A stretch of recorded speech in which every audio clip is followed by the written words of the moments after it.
များရောင်လို့တော့မရောင်နဲ့ကွာမင်းဘာဖြစ်ချင်တယ်လဲကွာမင်းရဲ့ဝါသနာပိစဇယိုက်နဲ့ကိုက်ညီတဲ့ရည်မှန်းချက်ကိုထားကွာဟို10 တန်းကျောင်းသားဆိုပါစို့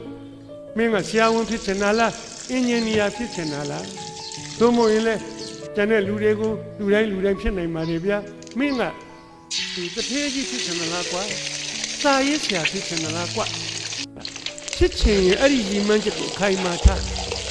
ပြီးအဲ့ဒီတကားကိုခောက်မပွင့်မချင်းခောက်လွယ်တော့ဘယ်ပွင့်မလဲကွာမင်းဇွဲကောင်းနေဆိုတာအဲ့ဒါကိုပြောတာကွာကျွန်တော်ဒါလေးကိုဖတ်ပြီးတော့အမှန်ကြက်ရတယ်ဆရာပီမိုးနှင်းကရှင်းပြတယ်ဗျဟိုးခုနေခါမျိုးပေါ့နောက်ဥရောပနိုင်ငံမှာနှင်းမုန်တိုင်းကြီးကြတယ်နှင်းနေဖတ်လိုက်ကျွန်တော်တို့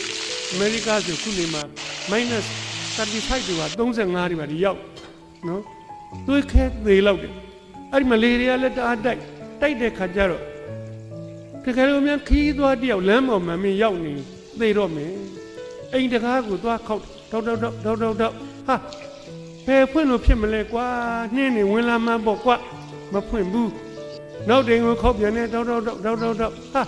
နှင်းမုံနိုင်ကြနေတာကွာလူဆိုးလားမသိလူကောင်းလားမသိမဖွင့်ဘူးနောက်တိမ်ခောက်တော့လည်းမဖွင့်ဟိုးခောက်တော့လည်းဘယ်အိမ်မှဖွင့်မှာမဟုတ်ပါဘူးလက်လျှော့လိုက်တဲ့တခဏမှာမင်းနေအောက်မှာသွေးခဲပြီးတော့သေမှာပေါ့ခောက်နေရင်မှသွေးပူအောင်မယ်